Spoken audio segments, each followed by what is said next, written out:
Hello दोस्तों, आपका स्वागत है मेरे YouTube channel CA Jitendra Chauhan में।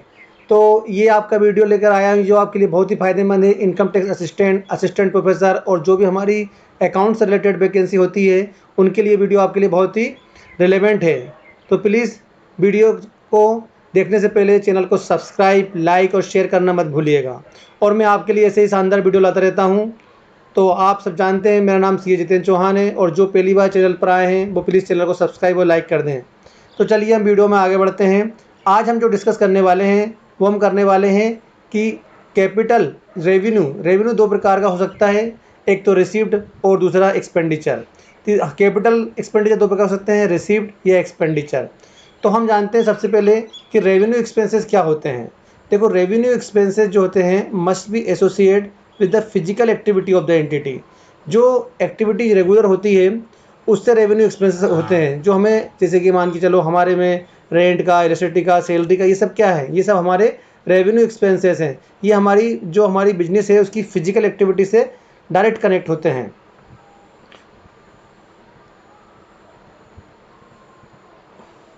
उसके बाद देयरफॉर वेयर एज प्रोडक्शन, देखो एक तो क्या होता है, ये production and sales generated revenue होते हैं in the earning process.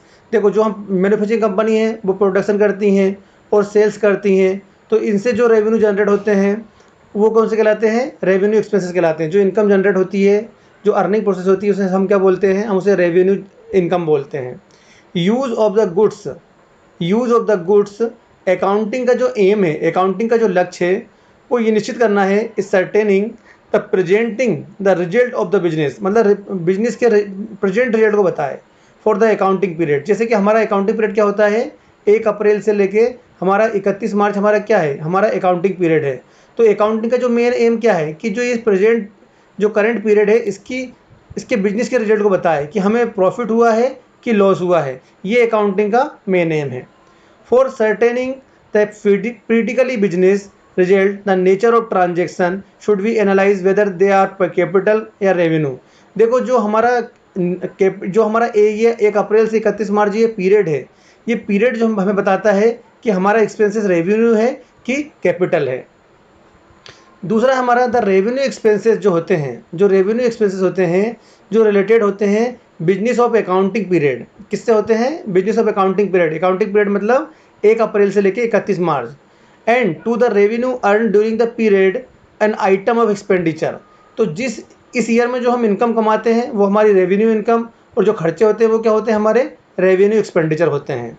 Benefit which do not extend beyond the this period, और जो हमारे ये बेनिफिट होते हैं, जो हमें बेनिफिट होता है वो हमारे 1 साल से ज़्यादा के नहीं होते हैं। तो इसे हम क्या बोलते हैं, हम इसे बोलते हैं रेवेन्यू इनकम, और जो खर्चे होते हैं इसे क्या बोलते हैं, हम रेवेन्यू एक्सपेंडिचर बोलते हैं। उसके बाद हम जानेंगे हमारे कैपिटल एक्सपेंडिचर क्या होते हैं। तो कैपिटल एक्सपेंडिचर जो होते हैं वो होते हैं capital expenditure on the other hand generate the in during the benefit in help the revenue generation. और ये किससे मदद करते हैं, ये रेवेन्यू जनरेशन में, जो रेवेन्यू इनकम है उसमें जनरेट करने में मदद करते हैं। कौन करते हैं, capital expenditure. Over more and service support of the function cause the expenses to occur. और ये क्या करते हैं, हमारे कैपिटल एक्सपेंडिचर हमारे रेवेन्यू एक्सपेंडिचर को, जो रेवेन्यू इनकम है उसको जनरेट करने में मदद करते हैं। जैसे कि मान के चलो हमारी मशीनरी में जो हम मशीनरी खरीद रहे हैं वो हमारे लिए क्या है, हमारे लिए वो कैपिटल एक्सपेंडिचर है। और वो किस में मदद करती है, हमारी जो गुड्स की प्रोडक्शन करने में मदद करती है।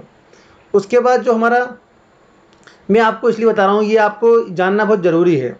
देखो, expenses are recognised in the profit and loss account through the matching principle. जो हमारा मैचिंग प्रिंसिपल है, हमें कहता है कि जिस पीरियड के खर्चे हैं वो उसी पीरियड में रिकॉर्ड किए जाएं, जिस पीरियड की इनकम है वो उसी पीरियड में रिकॉर्ड की जाए। तो ये हमारा मैचिंग कॉन्सेप्ट बोलता है। And tell us when the how much expenses to be charge against the revenue, कितने एक्सपेंसेस आपने रेवेन्यू में चार्ज करे, हमें किस में दिखाएंगे, प्रॉफिट एंड लॉस में दिखाएंगे। As a part of expenditure can be capitalised only when this can be traced directly to define the stream of the future benefit operation।